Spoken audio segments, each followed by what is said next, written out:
നമസ്കാരം. പാറശാലയിൽ ജീവിച്ചിരിക്കുന്നവരെ മരിച്ചെന്ന് രേഖപ്പെടുത്തി വോട്ടർ പട്ടികയിൽ നിന്ന് ഒഴിവാക്കി എന്ന് പരാതി. ചെറുവാരക്കോണം വാർഡിലെ 3 വയോധികരാണ് പരാതിയുമായി രംഗത്തെത്തിയത്. വിഷയം BLAയുടെ ശ്രദ്ധയിൽപ്പെടുത്തി എങ്കിലും പ്രശ്നപരിഹാരമായില്ല. അലക്സ് റാം മുഹമ്മദ് ഇപ്പോൾ തിരുവനന്തപുരത്ത് നിന്ന് ചേരുന്നുണ്ട്. അലക്സ്, എന്താണ് ഉയർന്നിരിക്കുന്ന പരാതി?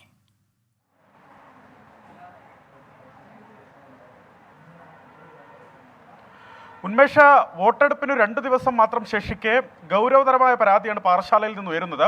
പാറശാല പഞ്ചായത്തിലെ ചെറുവാരക്കോണം വാർഡിലെ 3 വയോധികർക്കാണ് വോട്ടർ പട്ടികയിൽ നിന്നും അവരുടെ പേര് ഒഴിവാക്കിയത്. ഈ 3 വയോധികർ മരിച്ചെന്നു കാട്ടിയാണ് അവരുടെ പേര്, ജീവിച്ചിരിക്കുന്ന ഈ 3 വയോധികരുടെ പേര് വോട്ടർ പട്ടികയിൽ നിന്ന് ഒഴിവാക്കിയതെന്നാണ് പ്രാദേശിക രാഷ്ട്രീയ നേതൃത്വത്തിന്റെ പരാതി. ഇതിൽ ചെറുവാരക്കോണം വാർഡിലെ 3 വയോധികർ പറയുന്നത്, ഞങ്ങൾ മരിച്ചിട്ടില്ല, ഇപ്പോഴും വീട്ടിൽ തന്നെ ഉണ്ട് എന്നിവർ പറയുന്നുണ്ട്. കീഴ്പേരുവിള വീട്ടിൽ ഗോവിന്ദൻ, അദ്ദേഹത്തിന് 79 വയസ്സാണ് ഗോവിന്ദന്. മുത്തുമാണിക്കൽ വീട്ടിൽ ബൾസമ്മാൾ, 82 വയസ്സുകാരിയാണ് ബൾസമ്മാൾ. കാഞ്ഞിരവിള വീട്ടിൽ സുന്ദരാഭായി, 75 വയസ്സാണ് സുന്ദരാഭായിക്ക്. ഈ 3 വയോധികരുടെ പേരുകളാണ് വോട്ടർ പട്ടികയിൽ നിന്നും ഒഴിവാക്കിയിട്ടുള്ളത്. ഇതിൽ ഒരു വിരോധാഭാസം എന്നുള്ളത്, ഈ വാർഡിൽ തന്നെ അടുത്തടുത്തുള്ള പ്രദേശങ്ങളിലാണ് ഈ 3 വയോധികരും താമസിക്കുന്നത് എന്നുള്ളതാണ്. BLO ആയ BLOയുടെ പേര് ലതാകുമാരി എന്നാണ്. ഇവർ കഴിഞ്ഞ ദിവസം പോലും ഈ തൊഴിലുറപ്പ് ജോലിക്ക് എത്തവേ ഈ സുന്ദരാഭായിയെ കണ്ടെന്ന് പോലും രാഷ്ട്രീയ നേതൃത്വം പറയുന്നുണ്ട്. എന്നിട്ട് പോലും ഇവരുടെ പേര് ഈ വോട്ടർ പട്ടികയിൽ നിന്ന് ഒഴിവാക്കി, അത് മരിച്ചെന്ന് കാട്ടി ഒഴിവാക്കി എന്നുള്ളതാണ് ഉയരുന്ന ആരോപണം. ഈ പ്രശ്നം പരിഹരിക്കണമെന്ന് ആവശ്യപ്പെട്ട് BLOയോട് ആവശ്യപ്പെട്ടിരുന്നെങ്കിലും ആ വിഷയത്തിൽ പരിഹാരമായില്ല എന്നും ഇവർ പറയുന്നുണ്ട്. ഇതിൽ ഈ ഗോവിന്ദൻ പറയുന്നത്, ഈ തെരഞ്ഞെടുപ്പിൽ തന്നെ തങ്ങൾക്ക് വോട്ട് ചെയ്യുന്നതിനുള്ള സംവിധാനം അധികൃതർ ഒരുക്കി നൽകണം എന്നുള്ളതാണ്. കാരണം അവർക്ക് സമ്മതിദാനാവകാശം ലഭിച്ചതിൽ പിന്നെ നടന്ന തെരഞ്ഞെടുപ്പുകളെല്ലാം വോട്ട് ചെയ്തവരാണ് തങ്ങളെന്നാണ് അവർ പറയുന്നത്. ഇക്കഴിഞ്ഞ നിയമസഭാ തെരഞ്ഞെടുപ്പിലും അവർ വോട്ട് ചെയ്തിരുന്നു. അത്യന്തം അപ്രതീക്ഷിതമായാണ് ഈ ലോക്സഭാ തെരഞ്ഞെടുപ്പിൽ നിന്നും ഈ 3 പേരുടെ പേര് ഒഴിവാക്കിയത്. അതും ജീവിച്ചിരിക്കുന്ന 3 പേരെ മരിച്ചെന്നു കാട്ടിയാണ് പട്ടികയിൽ നിന്നും ഒഴിവാക്കിയിട്ടുള്ളത്.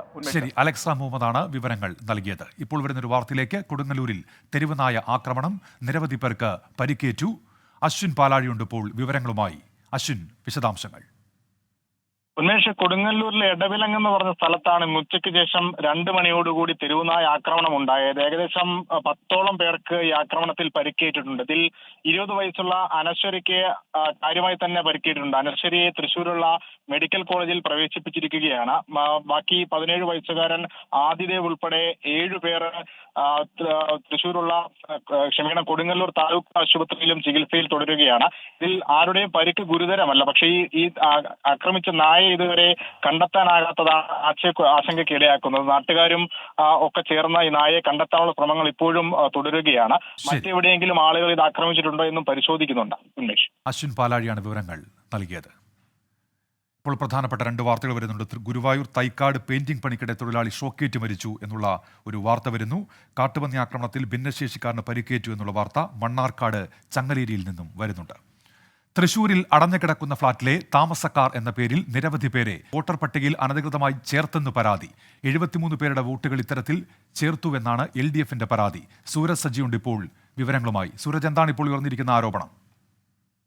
ഉന്മേഷ്, ഈ പൂങ്കുന്നത്ത് ഉള്ള ഫ്ളാറ്റിലാണ് ഇത്തരത്തിൽ 73 പേരുടെ പേരിൽ ഈ വോട്ടർ പട്ടികയിൽ പേര് ചേർത്തതെന്നുള്ളതാണ് മനസ്സിലാക്കാൻ കഴിയുന്നത്. ഈ വോട്ടർ പട്ടികയിൽ പറയുന്ന പേര് പ്രകാരമുള്ളവർ താമസിക്കുന്ന ഈ ഫ്ളാറ്റുകളെല്ലാം തന്നെ അടഞ്ഞുകിടക്കുന്നതാണ് എന്നുള്ളതാണ് LDFന്റെ പ്രധാന ആരോപണം. അതുകൊണ്ട് തന്നെ ഈ വോട്ടർ പട്ടികയിൽ ചേർത്തിരിക്കുന്ന പേരുകൾ വ്യാജമാണെന്നും ഇത് പുനഃപരിശോധിക്കണമെന്നും ആവശ്യപ്പെട്ടുകൊണ്ടാണ് ഇപ്പോൾ LDF പരാതിയുമായി രംഗത്തെത്തിയിരിക്കുന്നത്. ഇന്ന് ഈ വീടുകൾ കയറി ഇറങ്ങുന്നതിനിടയിൽ സ്ലിപ്പ് നൽകുന്നതിന് വേണ്ടിയാണ് LDF പ്രവർത്തകർ ഈ ഫ്ളാറ്റിലേക്ക് എത്തുന്നത്. ആ സമയത്താണ് 73 പേരുടെ വോട്ടുകൾ ഇത്തരത്തിൽ ഈ അടഞ്ഞുകിടക്കുന്ന വീടുകളുടെ അഡ്രസ് ഉപയോഗപ്പെടുത്തിക്കൊണ്ട് ചേർത്തു എന്ന് കണ്ടെത്തുന്നു. എന്തായാലും ഈ സംഭവവുമായി ബന്ധപ്പെട്ടുകൊണ്ട് ഈ തെരഞ്ഞെടുപ്പ് കമ്മീഷൻ അടക്കം പരാതി നൽകിയിട്ടുണ്ട്. ഉന്മേഷ്, ശരി. സൂരജ് സജി തൃശ്ശൂരിൽ നിന്ന്.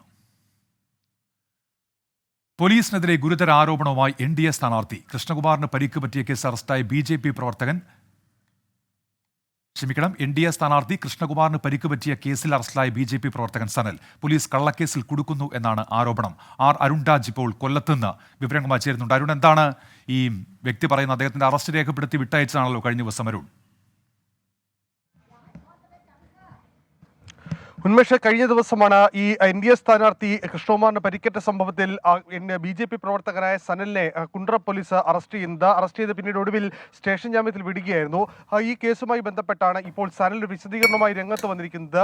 ഈ കേസിൽ പോലീസ് തന്നെ കുടുക്കുകയായിരുന്നു എന്നതാണ് സനലിന്റെ വിശദീകരണം. താൻ സ്ഥാനാർത്ഥിയെ ആക്രമിച്ചിട്ടില്ല, താൻ സ്ഥാനാർത്ഥിയുടെ സ്വീകരണത്തിന് പോയിരുന്നു. പക്ഷേ അതേസമയം സ്ഥാനാർത്ഥിയെ സ്വീകരിച്ച ശേഷം അടുത്ത ബൂത്തിലെ പ്രവർത്തനങ്ങൾക്കായി താൻ പോവുകയായിരുന്നു. ആ സമയത്ത് സ്ഥാനാർത്ഥിക്ക് യാതൊരുമായ പ്രശ്നങ്ങളും ഉണ്ടായിരുന്നില്ല. താൻ അടുത്ത ബൂത്തിൽ എത്തിയ ശേഷമാണ് സ്ഥാനാർത്ഥി ഇത്തരമൊരു പരിക്ക് പറ്റിയതായി അറിയുന്നത്.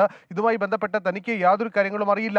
CPM ഇടതുപക്ഷ പ്രവർത്തകരാണ് ഇക്കാര്യത്തിൽ തനിക്കെതിരെ മൊഴി നൽകിയത് എന്നതാണ് സനലിന്റെ വാദം. ഈ കേസിൽ തുടർ നടപടികൾ സ്വീകരിക്കാൻ പാർട്ടി നേതൃത്വത്തെ സമീപിച്ചിട്ടുണ്ട് എന്ന കാര്യം കൂടി സനൽ വ്യക്തമാക്കുന്നു. എന്തായാലും ഈ വിഷയത്തിൽ രാഷ്ട്രീയ പ്രത്യാരോപണങ്ങൾ തുടരുകയാണ്.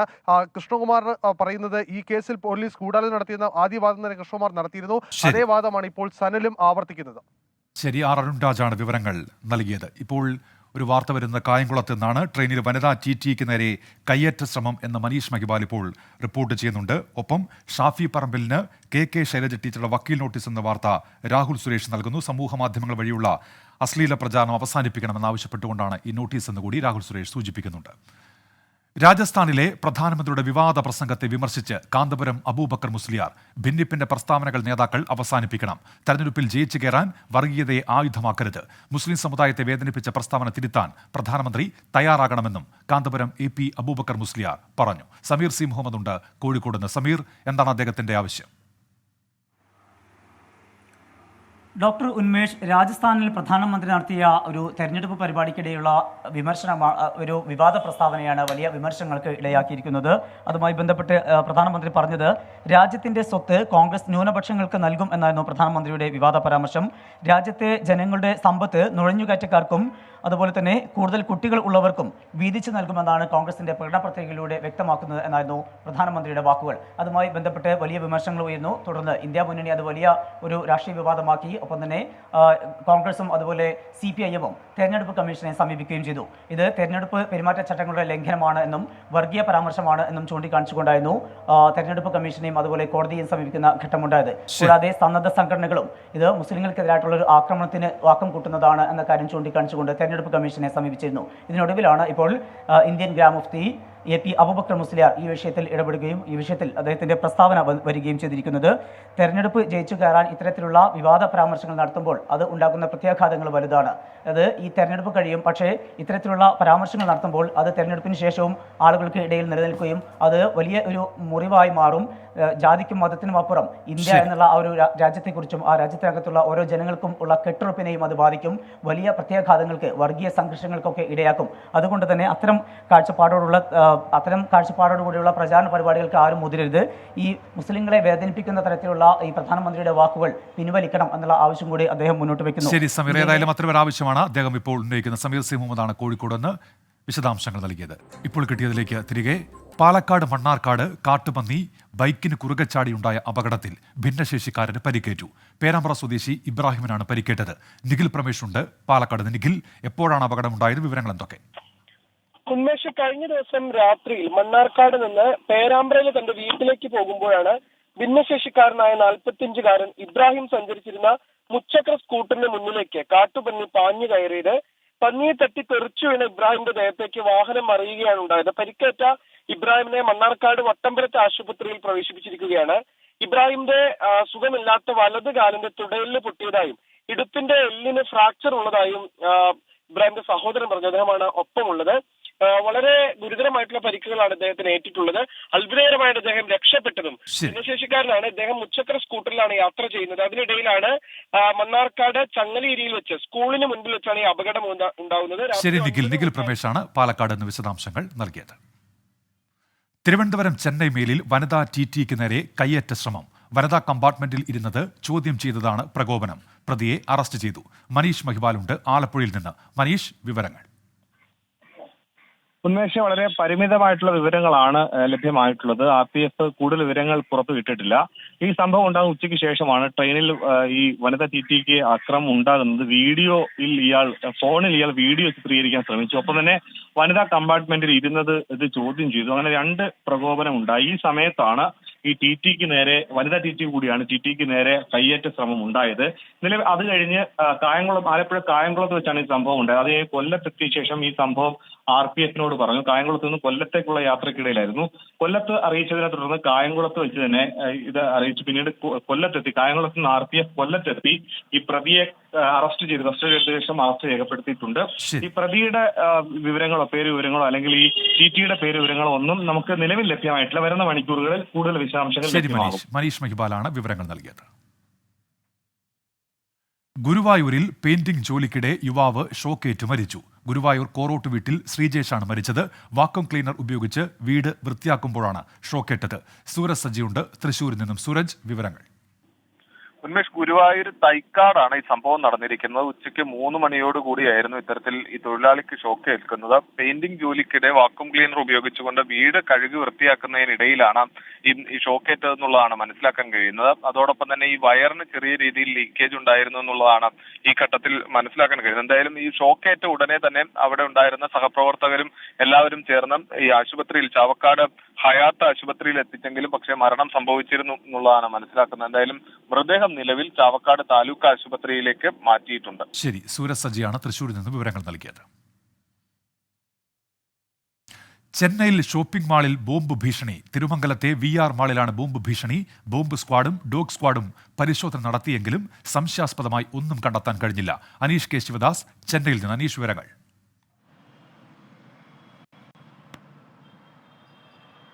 ഉന്മേഷ്, ഇന്ന് ഉച്ചയോടുകൂടിയാണ് ചെന്നൈ തിരുമംഗലത്തെ VR മാളിന് നേരെ ബോംബ് ഭീഷണി ഉണ്ടാകുന്നത്. പോലീസിന് ലഭിച്ച ഇമെയിൽ സന്ദേശത്തിലൂടെയാണ് ഈ ബോംബ് ഭീഷണി അറിയുന്നത്. പിന്നീട് പോലീസ് സ്ഥലത്തെത്തി പരിശോധന നടത്തിയെങ്കിലും സംശയാസ്പദമായി ഒന്നും കണ്ടെത്താനായില്ല. ഡോഗ് സ്ക്വാഡും ബോംബ് സ്ക്വാഡും സ്ഥലത്തെത്തി ആളുകൾ ഒഴിപ്പിച്ച ശേഷമാണ് പരിശോധന നടത്തിയത്. എന്നാൽ സംശയാസ്പദമായി ഒന്നും കണ്ടെത്താനായില്ല. തിയേറ്റർ, റെസ്റ്റോറൻറ്റ് ഉൾപ്പെടെ പ്രവർത്തിക്കുന്ന ഒരു മാളാണ്. 1000-ലധികം പേരാണ് ഈ ബോംബ് ഭീഷണി ഉണ്ടായിരുന്ന സമയത്ത് മാളിൽ ഉണ്ടായിരുന്നത്. പോലീസ് കർശനമായ പരിശോധന നടത്തിയെങ്കിലും ഒന്നും കണ്ടെത്താനായില്ല. മാളിന് നിലവിൽ സുരക്ഷ ഏർപ്പെടുത്തിയിട്ടുണ്ട്. മുൻപും സമാനമായ രീതിയിൽ ചെന്നൈയിലെ ക്ഷേത്രങ്ങൾക്കും സ്കൂളുകൾക്കും ബോംബ് ഭീഷണി ഉണ്ടായിരുന്നു. എന്നാൽ അന്നും അത് വ്യാജമാണെന്ന് പിന്നീടുള്ള പരിശോധനയിൽ തെളിഞ്ഞിരുന്നു. ഇപ്പോൾ നിലവിൽ അന്വേഷണം പുരോഗമിക്കുന്നത് കോയമ്പേട് പോലീസിന്റെ നേതൃത്വത്തിലാണ്.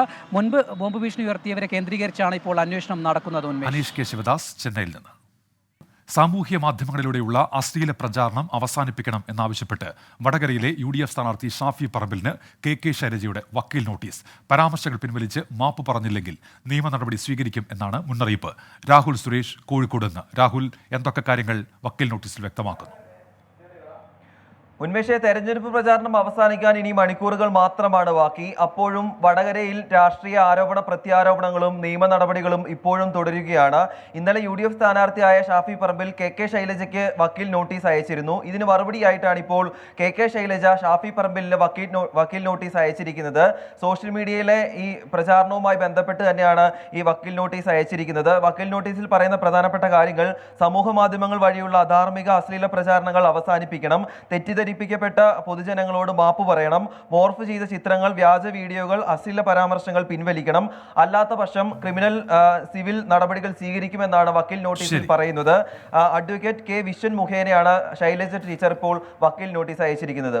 രാഹുൽ സുരേഷാണ് കോഴിക്കോട് നിന്ന് വിവരങ്ങൾ നൽകിയത്. തൃശൂർ പൂരത്തിലെ പോലീസ് ഇടപെടലിൽ സർക്കാർ ഉൾപ്പെടെയുള്ളവരോട് ഹൈക്കോടതി വിശദീകരണം തേടി. ആചാരങ്ങളിലടക്കം പോലീസ് ഇടപെട്ടു എന്നാണ് ഹർജിക്കാരന്റെ ആരോപണം. ഹർജി അടുത്ത മാസം 22-ന് വീണ്ടും പരിഗണിക്കും. S ശ്രീകാന്ത് ഉണ്ട് ഇപ്പോൾ കൊച്ചിയിൽ നിന്ന്. ശ്രീകാന്ത്, എന്തൊക്കെയാണ് വിവരങ്ങൾ? ഈ തൃശൂർ പൂരവുമായി ബന്ധപ്പെട്ട് പോലീസ് കമ്മീഷണർ അങ്കിത് അശോക് നടത്തിയ ഇടപെടലുകൾക്കെതിരെയാണ് ഹൈക്കോടതിയെ സമീപിച്ചത്. തൃശൂർ സ്വദേശിയായ സുധാകരൻ എന്നയാളാണ് ഹർജി നൽകിയത്. ഈ ആചാരങ്ങൾക്കടക്കം ലംഘനമുണ്ടായി എന്നുള്ളതാണ് ചൂണ്ടിക്കാണിക്കപ്പെട്ടതും.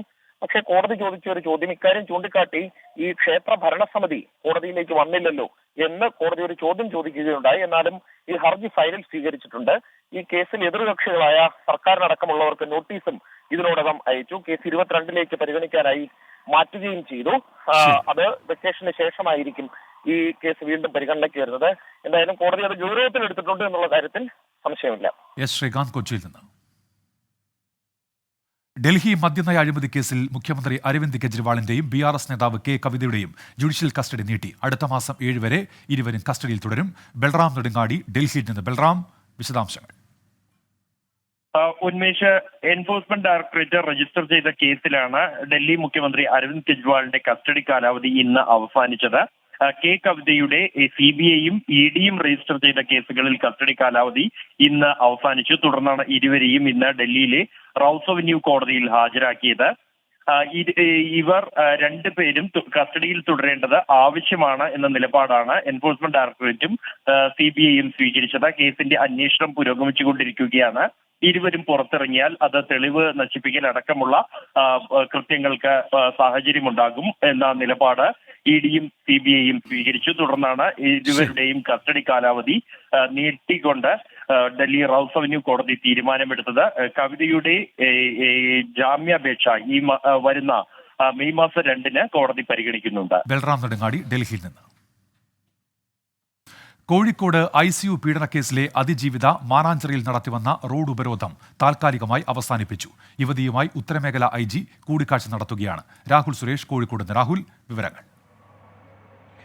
ഉന്മേഷ്, ICU പീഡന കേസിലെ അതിജീവിത കഴിഞ്ഞ ഒരാഴ്ചയായി കമ്മീഷണർ ഓഫീസിന് മുന്നിൽ സമരം ചെയ്തു വരികയായിരുന്നു. ഇന്നലെ മുഖ്യമന്ത്രിയും മനുഷ്യാവകാശ കമ്മീഷനും കേസിൽ ഇടപെട്ടതാണ്. പക്ഷേ സർക്കാരിലും മുഖ്യമന്ത്രിയിലും പ്രതീക്ഷയില്ല.